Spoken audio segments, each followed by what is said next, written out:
सांवली बहू। शिल्पा है तो सांवली लेकिन बहुत ही टैलेंटेड। लेकिन कहते हैं ना, शादी के लिए तो लंबी और गोरी होनी चाहिए। शिल्पा, ये रिश्ता भी हाथ से गया। अरे कितनी बार कहा वो गोरी होने वाली क्रीम लगाया कर, लेकिन नहीं, किताब से सर खपाने से फुर्सत मिले तब ना। तू ही क्यों नहीं इसके लिए उपटन तैयार कर देती? शर्मा जी की बेटी का कम रेट में कितना अच्छा रिश्ता हुआ है। इसकी तो उम्र के साथ ही लड़के वालों की डिमांड भी बढ़ी जा रही है। शिल्पा को ये बातें अब बुरी नहीं लगती थी। लगे भी क्यों, बचपन से सुन जो रही थी वो ये सब कुछ। उसके लिए ये तो मात्र एक कान से सुनना और दूसरे कान से निकाल देने वाली बात थी। फिर एक रोज, पापा पापा मेरी नौकरी लग गई है। वाह, अच्छा, कहाँ बेटा? न्यूज़ चैनल में पापा, खबरों को लिखना होगा। हाँ, वैसे भी तेरे जैसी सांवली शक्ल की लड़की को कौन पर्दे पर आने देगा, क्यों? चल, 4 पैसे कमाने लायक हुई है तो लड़के वालों को बोल देंगे कि कमाती भी है, फिर शायद कोई कर ले शादी। हाँ सही कह रहे हैं। वैसे बेटा कल शाम को एक लड़का और आने वाला है, उसे भी देख लेना। शिल्पा को इस बार गुस्सा आ जाता है। अच्छे न्यूज़ चैनल में नौकरी लगने की खुशी भी माँ पापा के चेहरे पर नहीं दिखती। अगले रोज ऑफिस से शिल्पा घर आती है तो सामने बैठा होता है हिमांशु। हिमांशु शिल्पा को देखता है तो पहली नज़र में तो वो उसे पसंद नहीं आती, लेकिन फिर भी फॉर्मेलिटी तो करनी थी। हाँ, ओके, तो क्या शौक है तुम्हारे और खाने में क्या क्या बना लेती हो? मुझे पढ़ने लिखने का शौक है, खाना बनाना नहीं आता, बिल्कुल भी नहीं आता। पर फिर भी क्योंकि ये रिवाज है कि बहू को खाना बनाना होता है तो थोड़ा बहुत बना लूँगी, लेकिन उतना ही वक्त किचन को दे पाऊँगी जितने में मेरा काम, मेरी नौकरी सफ़र ना हो। बाकी भूख तो तुमको भी लगती होगी, तो खाना बनाने की जिम्मेदारी दोनों की ही होगी, है ना? शिल्पा बोले जा रही थी। अब तक जिन लड़कियों से हिमांशु मिला था, शिल्पा उन सब से अलग थी। वो ऐसी ही तो लड़की चाहता था। शिल्पा से बात करने के बाद, ठीक है, फिर शादी 2 महीने बाद करेंगे। वो क्या है ना, खाना बनाना भी तो सीखना होगा ना। मुझे मंजूर है। शिल्पा को भी हिमांशु अच्छा लगने लगता है। दोनों की शादी हो जाती है, लेकिन शादी के बाद से ही हिमांशु का परिवार शिल्पा के रंग को लेकर कई बातें बनाता। क्या बात है हिमांशु, क्या कमी हो गई थी जो ऐसी काली सी बहू ले आया? काली काली तो नहीं है। हाँ, मेरी शिल्पा का रंग हल्का सांवला है। वैसे आप तो कृष्ण की भक्त हैं, जानती है ना, उनका रंग भी सांवला था। अब सांवले रंग के कृष्ण की पूजा तो सांवली मेरी बीवी खराब कैसे? बात तो सही भी थी। क्यों सांवला रंग खराब माना जाता है? शिल्पा पति का तर्क सुन रही थी। थोड़ी देर के बाद, क्या बात है, शब्दों का जादू आ गया। क्या तर्क दिया आपने सांवले रंग के समर्थन में? तो क्या तुम ही पत्रकार हो? अरे तुम्हारा पति भी कम नहीं है। शिल्पा रोज एक नई तरक्की छू रही थी। कभी विदेश दौरा तो कभी बड़े बड़े लोगों का इंटरव्यू। एक दिन, सुनो, आज का दिन बहुत खास है, मैं मुख्यमंत्री जी का इंटरव्यू लेने जा रही हूँ। अरे वाह, क्या बात है, सही है यार।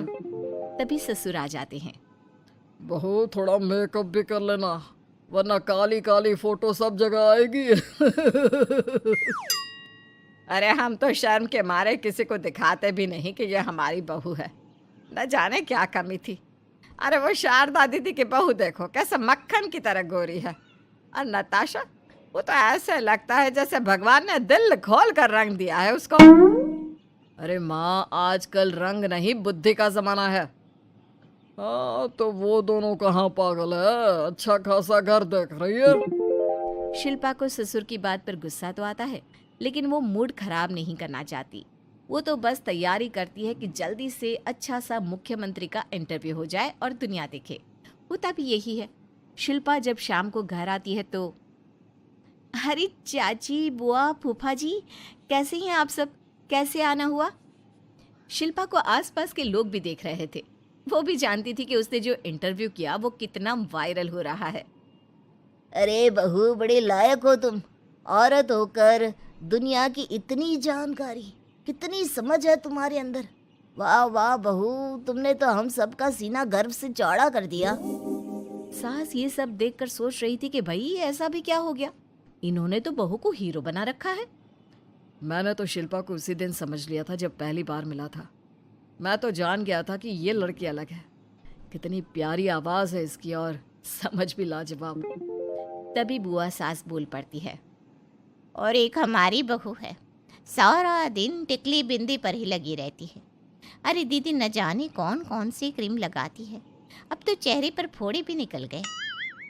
कितनी बार कहा कुछ पढ़ाई आगे करके दुनिया में नाम कमाओ, लेकिन नहीं, बस सारा दिन शीशे के सामने खड़ी रहेगी। कोई बात नहीं फूफा जी, वो भी किसी की पसंद हो सकती है। हम लोगों का क्या, एक काम अच्छा कर दिया तो पूछ लिए गए, नहीं तो जमाना तो गोरी सूरत की ही तारीफ करता है। क्यों माँ जी? हाँ हाँ, वो क्या है ना, मैं ज़रा पानी लेकर आती हूँ, तू बैठ बहू। हाँ हाँ बहू, तू तो बैठ। वो क्या है ना, आज तो तुझसे बहुत सारी बातें करनी है। ये बता, कैसे दिखते हैं मुख्यमंत्री जी सामने से? जैसे टीवी में दिखते हैं वैसे ही दिखते हैं क्या? आए दिन लोग शिल्पा से मिलने आते, उसे अपने स्कूल या दूसरी जगह पर चीफ गेस्ट बनाते। ये सब देखकर पति तो खुश होता, लेकिन सुंदर बहू का सपना सास की आंख से उतर ही नहीं रहा था। फिर एक रोज, शिल्पा, पापा कहाँ है? माँ जमीन पर गिरी पड़ी है, वो बेहोश हो गई है। शिल्पा की सास को गंभीर बीमारी हो जाती है और फिर आप लोग अपनी माँ की किसी बात को मना ना करना, उनका दिल कमज़ोर हो चुका है।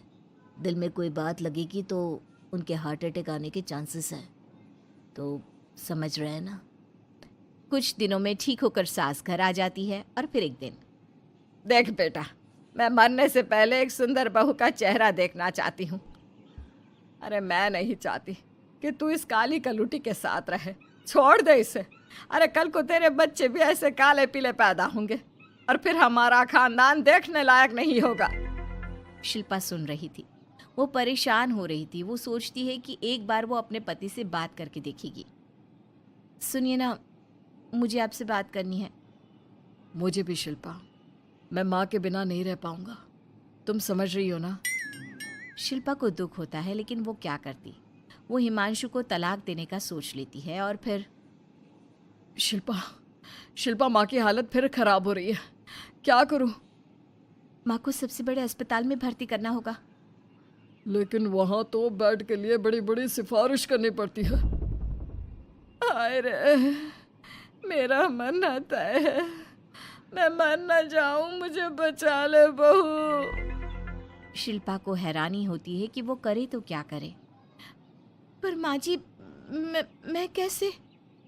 बेटा, मुख्यमंत्री जी से बात कर ले, उनसे बड़ी सिफारिश किसकी हो सकती है? तू बोलेगी तो शायद तेरी सास की जिंदगी बच जाएगी। शिल्पा सिफारिश से सास को बड़े अस्पताल में भर्ती करवा देती है, जहां लंबे समय बाद सास ठीक होती है। लेकिन इस बीच एक दिन भी शिल्पा उन्हें देखने नहीं जाती। सास जब घर आती है तो एक सुंदर सी लड़की उनका स्वागत करती है। ये कौन है और शिल्पा कहाँ है? मुझे तो मेरी बहू ही चाहिए। माँ, कैसी बात कर रही हो? तुम्ही ने कहा था ना कि शिल्पा काली है और तुम्हें काली बहू नहीं चाहिए। ये रीना है, तुम्हारी बहू। नहीं नहीं, मुझे माफ़ कर दो, मुझे तो मेरी शिल्पा बहू ही चाहिए। उसी के कारण आज मेरी जान बची है। मैं नहीं समझ पाई कि सुंदर शक्ल से ज़्यादा सुंदर दिल और आचरण होना चाहिए। लेकिन अब क्या, अब तो देर हो चुकी थी।